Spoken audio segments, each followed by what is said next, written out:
Hello and welcome to the New City Podcast, where we exist to renew the Quad Cities by restoring the health of its people. I am Jared Bakken.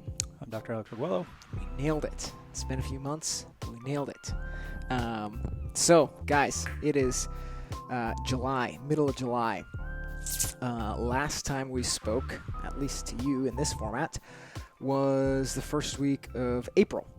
And in some ways, we were in a very different time the first week of April. And in other ways, we are surprisingly not progressed very far from the first week of April. And that's kind of the gist of what we want to talk about here today. So, middle of March, the whole world shuts down, right? This coronavirus pandemic becomes, a thing, right? Becomes something that everybody is aware of. Nobody really knows how to think about it. Nobody really knows what to do with it. And like kind of the reaction that everybody has is, okay, let's just kind of slow down. Let's press pause. Let's kind of, as much as we possibly can, everybody stand still, because there could be some really bad outcomes if we just kind of continue to live life normally and tons of people get sick and our hospitals are flooded with all these people, and this has the potential to go really, really poorly, right? Yeah. That's the middle of March. And so, we had to close the gym, literally almost everything in life kind of got put on pause. Yeah. Besides going to the grocery store. That's about it. Menards. And Menards, shoot.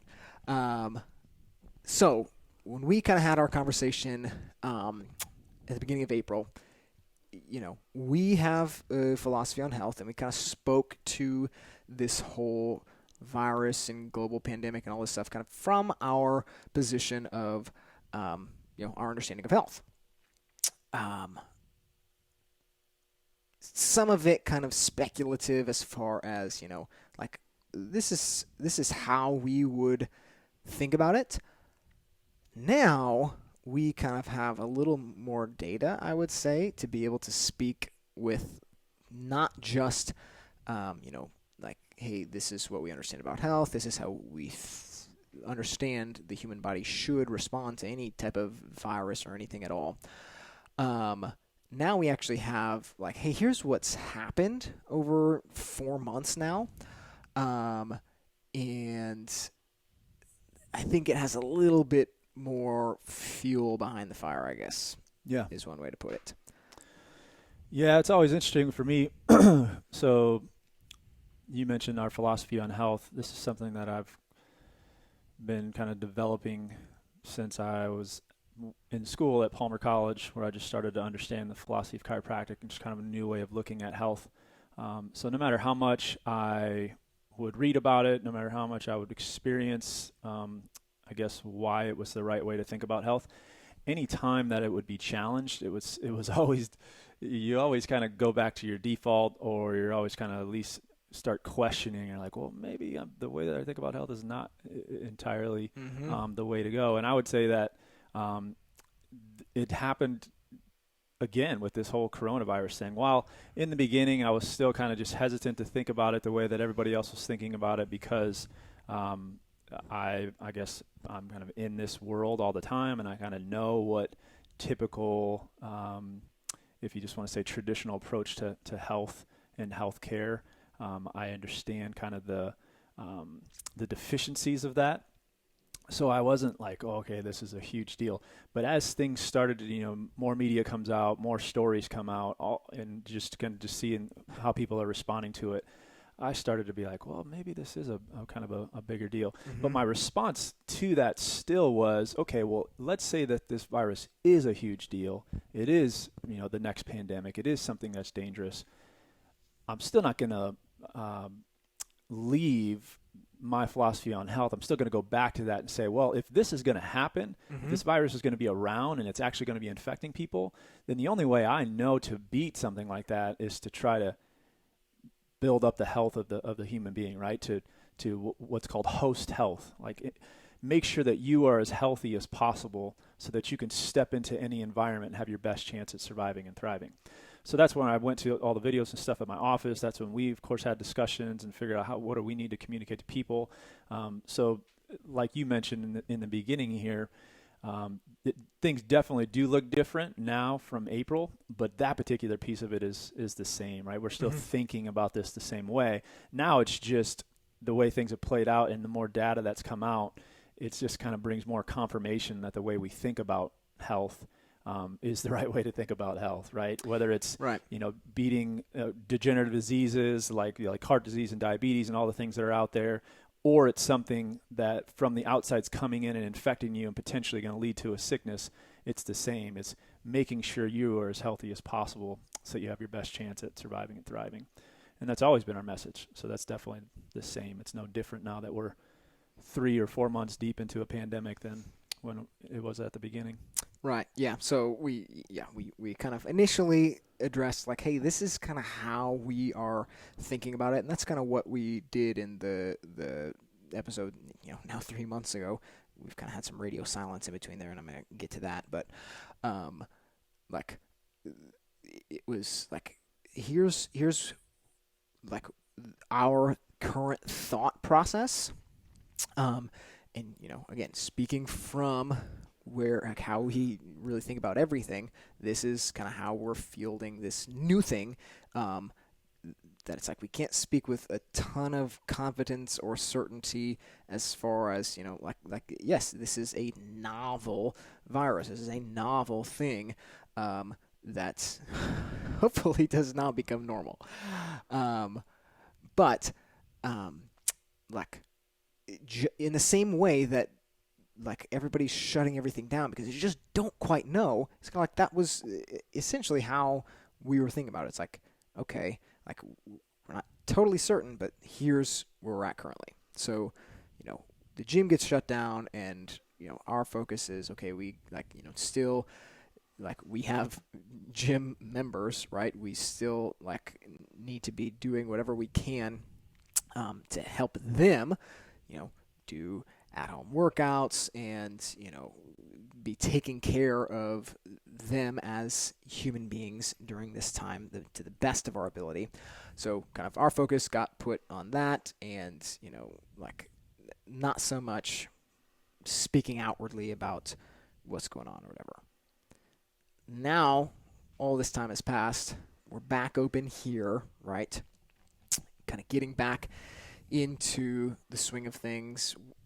Back to somewhat normal, even though, for example, we would like to host big events here and just still feel like, people are probably not ready for that yet.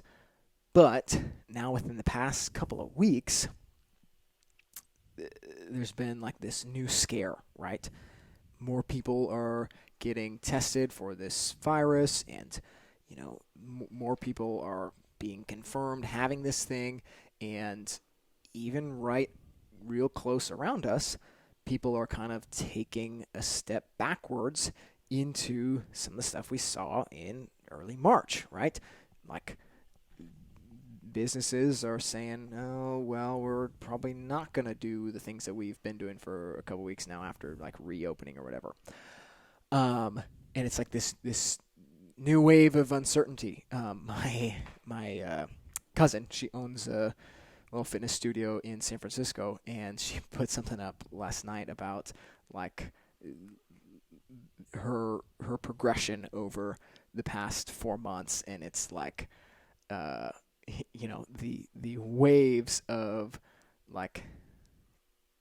people thinking, oh, you should probably shut down just to be cautious, to you need to close your doors, to oh, you should probably be open back up, but this is what it should look like, to now this other swing of, oh, you should probably it's just there's no certainty. Everybody's coming at you with these different messages, and it's just a total mess, right? Yep. So kind of being where we're at now and kind of seeing how this thing has developed and whatnot, basically what we want to say is, hey, like this approach of hiding from this thing is super unsustainable. Yeah. And what we've seen as far as the progression over the past 4 months, and just kind of observing where people are at, obviously what the media is saying, taking all of that with a grain of salt, but like just observing kind of how people are acting, how people are thinking around this thing. It's revealing like this course that we don't see as helpful. Right. Yeah, I mean, we've understood this since the beginning. I mean, even when it was back in the beginning where it was the whole flattening of the curve thing, and I think I talked about this on the last podcast that we did, is somehow that was communicated that if we just shut everything down, that's the way to beat the virus. But that wasn't the purpose of the shutting everything down. Right. The purpose of shutting everything down was to try to push this thing out further so that our healthcare system wasn't overwhelmed. So if you look at the whole flattening of the curve thing, there was that thing that if we didn't shut things down, then a bunch of people were going to get it, and then it was going to go away, right? And that would overwhelm our healthcare system. Well, the flattening of the curve thing was the same amount of people are going to get it. It's just going to be over an extended period of time. So the message behind that is this virus is here and it's going to infect people. People are going to get the coronavirus, right? People are going to suffer from COVID-19. So it's not necessarily you're going to be able to avoid it. It's just you're going to kind of prolong the time between when you don't have it and when you do have it. And again, that might not even be 100% true. That seems pretty far-fetched to me that every single person is going to get it. And that's where the whole herd immunity thing comes in. Of course, it's not going to be everybody. But I guess the only thing, because we don't know, I think the main thing that we've learned in these past 4 months is we really don't know much, right? We don't really know much about how things work. You have people telling you have to stay 6 feet apart. That's an arbitrary number. You have people telling you can only have 50% capacity in your building. That's an arbitrary number. You have people saying you can't go over 50 people in one space. That's an arbitrary number. You say wear mask, don't wear masks. There's you can look at studies on both sides. So there's not really clear data that says this is what we should do. We're just giving, they're basically giving us guidelines or giving us recommendations based off of what they seem to know. The only really the thing that we know is that this thing is here and people are going to get exposed. So then that goes back to health philosophy, right? If your health philosophy is the body's weak, the body can't fight off viruses, the body can't stay healthy when it gets into harsh environments, then you should be scared, right? There's really no hope for you, because then your only hope is staying inside and not getting exposed, right? But if you have this philosophy that says, well, no, the body is actually created in an amazing way. The body is strong. The body is resilient. The body can fight off things like viruses, bacteria, other pathogens. It's just your kind of state of health that plays the biggest part in that particular, whether you're going to get sick or not, or whether you're going to get a positive test or not, assuming that the test is actually accurate. That's based off of your health. So let's start talking about how we can actually get people healthy, right? What are all the things that a person needs to do to make sure that they are as healthy as possible, so that, again, I keep beating this drum, but be able to step into an environment that is potentially harmful to them, right? Whether they're going to survive and thrive. That's not that environment that determines that. It's their body going into that environment that is the biggest determining factor there. Again, that's what we're about, is trying to make sure people are as absolutely as healthy as possible. Yeah, and I think like there's even something to be said about like, so I don't know what the current like death rate of this thing is, but like, I mean, single digits, correct? Single digit death rate? Yeah. Yeah. Okay. So what we know about, the population at large is that comparing the number of people who have, so here's something else to consider. The number of people who have, like if we're looking at two numbers here, the positive COVID cases or whatever, and the deaths that are being assigned to COVID, right? Mm-hmm. Both of these numbers are skewed to make this thing look worse than it actually is, right? Sure. So starting with that data, on the death side, I literally the other day watched this thing from like one of the state of Illinois, like daily briefing things or whatever. And the chick on there was saying that if somebody is already in hospice, okay, already in hospice, but at the time of death, test positive for COVID-19, that is considered a COVID death. Yeah. Somebody had already determined that they had days to live.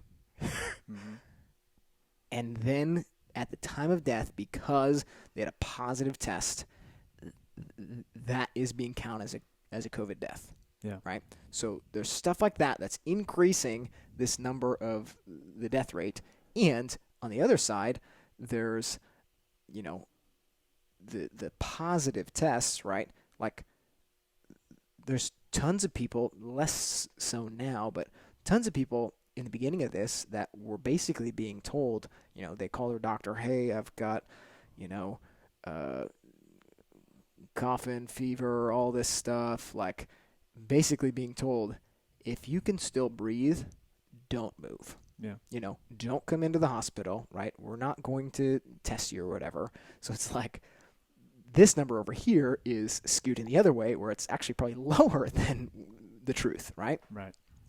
So knowing that this death rate is super, super low, and then knowing that the actual health of the American people is really, really poor.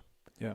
And that tons of these people who have had this virus have actually been able to, fight it off and come out on the other side of it, right? Mm-hmm. Says a ton about what you're just saying. Like, the body has the capacity and the ability and the desire to be healthy and can overcome a lot of freaking crap, right? Oh, yeah. So then, if that is already true, like more so than doing whatever we can to avoid this thing, we really need to shift this conversation to, okay, like how do we affect the host? Right. That's the only way to do it. I mean, because again, and this might be a little bit of a rabbit trail, but of course there's people who are going to be susceptible to something like this, right? And no matter, as far as diet, no matter as far as how much they're exercising and sleeping and all those things, potentially all that stuff, they could have this amazing lifestyle, but whether it's because they're 95 years old or they have some sort of genetic thing going on or whatever it is, that they are compromised in a way that what we would typically teach the ordinary person might not apply to them, but it still doesn't I guess, prove what we're saying is wrong as far as, no, it's about host health. Mm-hmm. Because what led to that person maybe succumbing to this particular thing or being more vulnerable to COVID-19 is not the coronavirus. It's because of their genetic issue. It's because of their immune compromisation. It's because of their age, whatever. So it's still about the host. Right? It's still about what's going on the inside and how are you able to deal with what's coming at you from the outside. What we've been trained to think and what we've been getting heavily for the past 4 months is, let's think about the outside. Let's think about what's all these bad things that are all over your hands, and let's wipe them down. Let's think about all these bad things that are potentially all over your floors and your counters and everywhere you go. So let's wipe that down, right? Let's think about what could be coming out of our nose and our mouth. So let's cover that up. That's all stuff, again, not necessarily saying that that's not necessary to do, but the emphasis has been there. And there's been very little emphasis on Right. how can you be healthy? Mm-hmm. And we kind of want to flip that around, right? We want to be able, that would be the message that we would want to give off is let's start emphasizing something that we understand more, right? We have a better understanding of how to get somebody healthy more so than this coronavirus. Mm-hmm. So let's start emphasizing some of that. Yeah, it's like I'm not concerned with the conversation around does a mask work or not. Right. Like if it actually does work, like, and it prevents the spreading of this thing, like, fine. Like it's almost like that's just not a conversation that I care to be having, because what I've observed is that when I'm using the mask as this just like artifact, right? Mm-hmm. So it's like when the conversation is around the mask and the social distancing and all this stuff, when that is the conversation, what I'm observing is people who are clearly metabolically unhealthy wearing their mask and filling their grocery carts with the source of the problem. Yep. Like, that is what I'm observing. Yep. If what we're concerned about is human flourishing, okay? If what we're concerned about is preserving life, what the data shows is that the people who are being killed by this thing are the people who are the most unhealthy. Yep. If that is true, having the conversation around the mask and around the distancing and closing down businesses and all this stuff is enabling the problem to continue. Yep. Like that is what I'm observing. Yeah. I mean, I guess what I'm hearing you say is instead of this COVID thing and looking at the data of it's the most unhealthy people are the ones that are doing the worst, instead of saying, whoa, that's revealing the importance of people getting healthy, we're emphasizing, let's just wear masks, let's socially distance, let's wipe things down, right? So we're missing the problem, and we're using these other things to continue to, just go our own way and forget about the problem or not address the problem. This potentially happened because there's a huge problem with people's health, and now this is a way of revealing this huge problem, and we continue to focus on this other, what I would say is a smaller problem, instead of this just being a way of waking us up to this bigger problem. So like what you said there, as far as, you have these people who are unhealthy, and then they make sure that they're distancing, they're making sure that they're wearing a mask, and, making sure that they're disinfecting their hands everywhere they go. But then they continue to, go to McDonald's, and they continue to never exercise. They continue to smoke with their masks, take their mask off only to smoke, that type of stuff. One way of looking at it would be, well, that's the lifestyle that they live, and they're already sick, so they better distance, they better wear a mask, all this stuff. But I would even still say, when we look at what some of the research is showing, is that's still not the case. You can make an argument that if somebody is smoking, they're drinking, they never exercise, they sleep terrible, they eat poor food, if they just start moving in the right direction, that person that moves in the right direction, that was already in a metabolically unhealthy state, if you compare that person to somebody who's in a metabolically unhealthy state but stays there and continues to do the wrong things, Right. These people do much worse than these people over here. Right. So just small changes of, let's even say if you're like a type 2 diabetic, if you start doing some fasting, if you start doing some intermittent fasting, if you start going low carb, the immediate effects on your physiology makes you much more resilient to succumbing to something like a coronavirus than if you were to wear some sort of mask. I know you could say, well, show me the study on that sort of thing. They haven't done that study, right? But they've done other things to show, well, this has a huge impact. Let's just even talk about something, this is something small, but there's been a number of studies that show the person's level of vitamin D if they are under what's called nanograms per mole, that's how they measure vitamin D in your blood. If you're under 30 nanograms per mole, these people die at a much higher rate than somebody who's just over 30. Now, I do some functional health work where I work with people and kind of see if they're, whether it's autoimmune disease or metabolic disease, whatever it is, and we try to develop a lifestyle plan to move them away from their unhealthy state. When I look at vitamin D levels, I want them to be like 60 to 80 nanograms per mole. That's a healthy state. That's optimal function. It's just the people who are over 30 who are not doing poorly with coronavirus. It's the people who are under 30 who are doing poorly with coronavirus. What if we got to those 60 and 80s? This thing probably wouldn't even be an issue at all, right? So that's just kind of one example. Right. If we would just start doing things and fighting for optimal function, surviving and thriving from a health perspective, this probably wouldn't even be a discussion. But again, it's revealing how much we don't do that, how unhealthy we are in our, this is a pandemic that's all over the world, so it's happening all over the world, but specifically in our country because we seem to be doing the worst with it. It's revealing how much we're not there, right? We're not to optimal function. We think very little about thriving when it comes to our health. And then now this thing happens, and of course we're in a lot of trouble. There's a lot of people there who are in a lot of trouble. Hey, this is an unintentional break in the action, as you can clearly tell, because now there's a baby here and not a doctor. But I'll use this break in the action to take this time to put in a little word from our sponsors, New City CrossFit. Okay, this show is brought to you by New City CrossFit.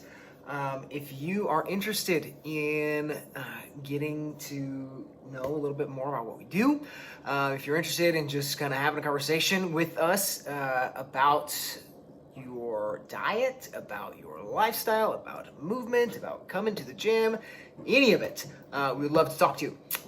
You can just go to newcitycrossfit.com/start and sign up for a time to meet. I'll be there. He won't. And we can talk about it. Okay. Back to the show. Say bye. Bye. You're totally going to want to watch the video here if you're listening to the audio. Unintentional break. Back to where we're at. So, what you had said about, vitamin D and not, we don't have the study that says vitamin D levels, are like, if we have this, vitamin D is like this thing that prevents, the bad stuff happening from the coronavirus, right? We don't have a study that shows that. That mentality is coming from this whole Western medicine philosophy. It's coming from this pharmaceutical culture that says, we need this drug to treat this thing, right? And that's not how we think about this stuff.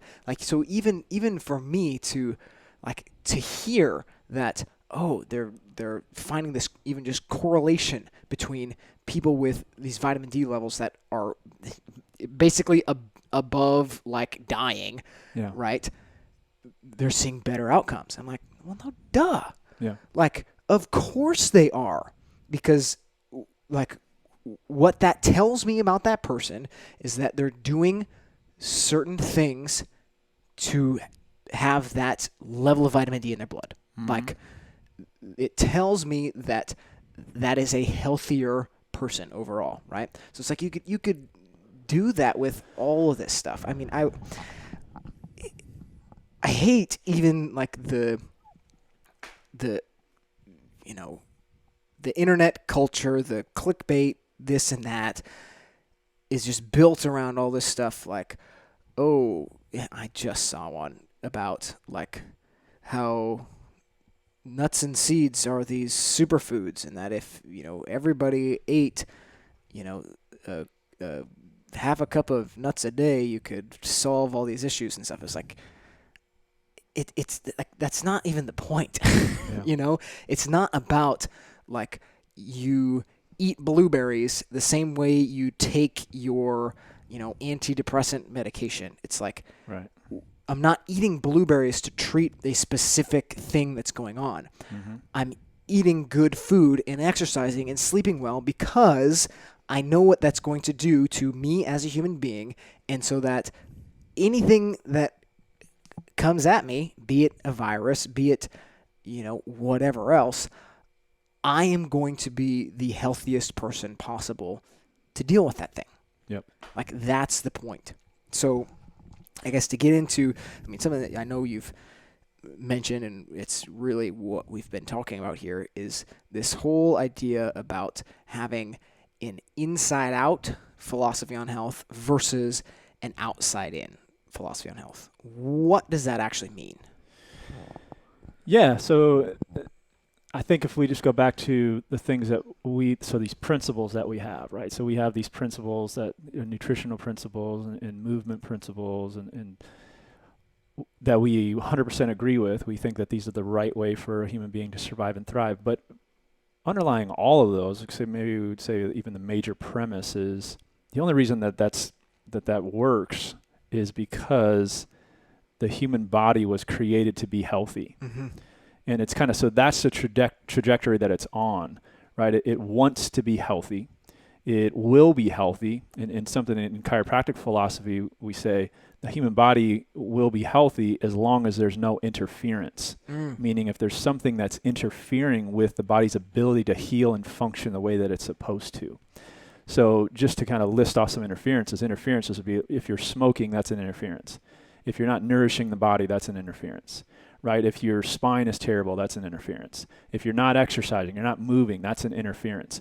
What do I mean by that? Well, that's something that's interfering with your body's ability to heal and function at an optimal level, right? So that's more of what's called an inside-out philosophy. It's saying, well, if the body's just supposed to be healthy, if it's not, then there's something going on the inside that's wrong.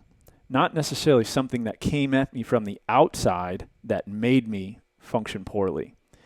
Because if you have that philosophy that says it's something from the outside, like a bug, or, a germ, whatever it may be, if it's something from the outside that comes in and then negatively affects my body to the point where it gets sick, then it's natural to just think, well, if it's something from the outside that came in and made you sick, then it's something from the outside that's going to come in and make you healthy, right? So therefore we get into this symptom treatment stuff. Well, why are you sick? Well, it's because of the symptom that you're having. So therefore, let's take something from the outside and put it in you so that symptom goes away. And now you're back to being healthy because now you're symptom free again.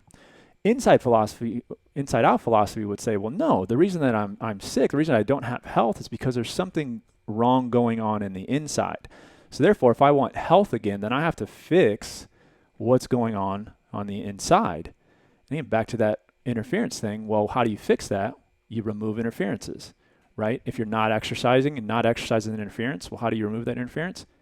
You exercise, right? If you're eating too much sugar and that's leading to disease, that sugar is an interference to your body's ability to heal and function the way it's supposed to, then you stop eating so much sugar, right? And that's removing an interference. And if you can remove enough interferences, you haven't done something special to the body.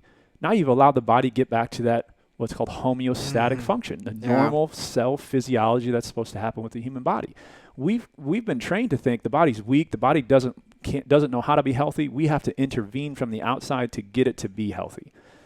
That's not how the body works. The body is designed to be healthy. It will be healthy as long as you give it what it needs, stay away from what it doesn't.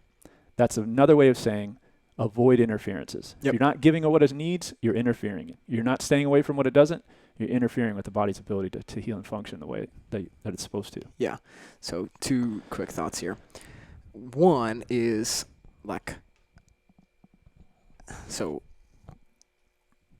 one of the problems with even this philosophy is actually understanding what is normal, right? Yeah. So that's one of the big reasons why we have the principles. They're kind of like this standard that we have to be able to look to and say, this is normal function for a human being. This is optimal. This is how things are supposed to be, right? More of like almost down to like a philosophical issue, like this is right. Yeah. Okay? This is good. And we've gotten so far removed from that like we don't even necessarily have a frame of reference, like when we're living in certain things that are really not healthy and not helpful. Mm-hmm. An hour ago, I had a conversation with somebody. We're talking about like digestion and like digestive health. It's one of the kind of more off in the weeds things that we talk about as far as nutrition goes, but like the concept of eating in a low stress state was like foreign, right? Because we're always going from here to there, and I've got 10 minutes to get this food into my mouth before I get over here, right? Or like, even when we're at home, it's like, okay, I finally got dinner done after like keeping the kids from killing themselves. Now it's on the table, and it's like, man, let's just get through this because the next step is bedtime and I can breathe, right? Yeah. And it's like even the concept of like wanting to move towards a lower stress environment to be able to actually process and digest the food that you're eating, even if it's the best thing possible that's on the table. Yeah. Like even having that as like a goal or an aim was just like not even something that like is part of the picture, right? So it's like we not only need to like understand these things, but like our picture of what the aim is super skewed and in some ways just uninformed, I think. Oh yeah. It's like if we have not seen that, if we've not been raised in a way to know certain things, if like we don't know that like that is something to seek after, something good, something beneficial. It's like, what, like how would we find out about that? Right. We have to have this education piece before we can even talk about, changing behaviors and all this stuff, right? Yeah, that's a big deal. I mean, I can think of a number of different instances where something like this has happened, but I mean, just one instance, and I won't name names. I mean, they'd be friends of both of ours, so I won't throw them under the bus here. But it's come up a number of different times of not wanting to change something about lifestyle and justifying not wanting to make that change because we're going to basically the statement is we're going to be normal. Sure. We're not going to be weirdos, right? Which is always funny to me because somehow me or the way that my family does things is always wrapped up within that conversation. So they're calling me a weirdo. Just being weird. Yeah. Yeah, but that's how people have been trained, right? Right. Going out to eat all the time is normal, right? Eating macaroni and cheese and hot dogs for dinner is normal. We were just at the baseball park for my son's game last night, and this kid was probably 5 years old. He had one of those Laffy Taffies that was this big, and he had a 20-ounce Coke, drinking and eating at the same time. Mm-hmm. But that's just completely normal. Like me thinking that that's weird is weird, right? People would be like, why would you think that that's weird? That's the normal thing. And I remember I did stuff like that, right? Yeah. So it's very easy for us to just say, well, this is how I lived and look at me, I'm fine. Mm-hmm. But our definition of health is totally skewed. You saying that you're fine, even though, again, you've had all these surgeries and you have allergies and you have skin issues and you're constipated all the time and all these things are just because normal things of life. All your friends have the same stuff, so it becomes normal. It's we always used to say this when I would do screenings, chiropractic. People would come with 15 different symptoms, and we would ask them, what do they think about this? So they would just say, well, this is just a normal headache every single day that I have, or normal back pain. I'm like, well, we would always say, well, it's not normal. It's common, but it's not normal to have these things. And we get those two things mixed up, right? We think things that are commonly the case for so many people are now normal things. Mm-hmm. And we've lost our understanding of what normal function of the body should be, what normal health, which normal should be optimal health. But we don't have that. We don't even have that frame of reference, like you said, anymore. Right. It's like listening to people who have just found out they have like a gluten intolerance. They're like, oh, it's not normal to have diarrhea every day. Like,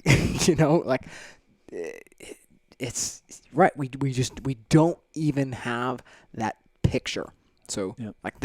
that's really point blank one of the major reasons why we kind of developed the principles to have an aim. It's like, this is what we're aiming for. This is normal, right? Mm-hmm.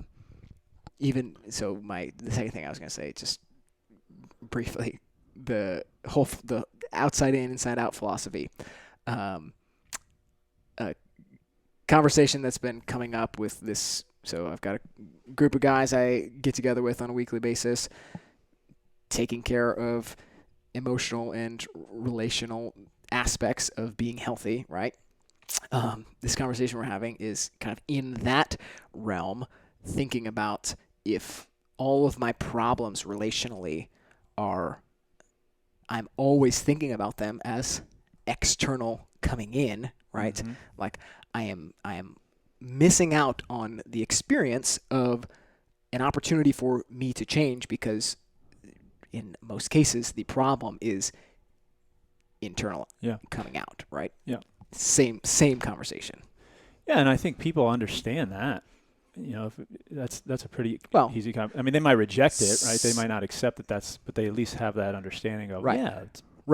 Emotional maturity and like self-awareness would kind of get you to that place. Right. Yeah. Right. But then when it comes to what you eat and what you do with your time, like now all of a sudden it's different. Exactly. Yeah. And it's been, how we've been trained to think. I can do whatever I want until I get a symptom, and I can go get that symptom treated, and then I can go back to doing whatever I want. Yeah. Yeah. Cool. Well, I mean, in some ways this feels like the same conversation we had, a couple months ago. Jeez, it's so crazy how at the same time the past 4 months have felt like this, like we're living in this like different universe, but also like it's just like this shadow. Like how was that 4 months ago? How have we been living in this for 4 months, right?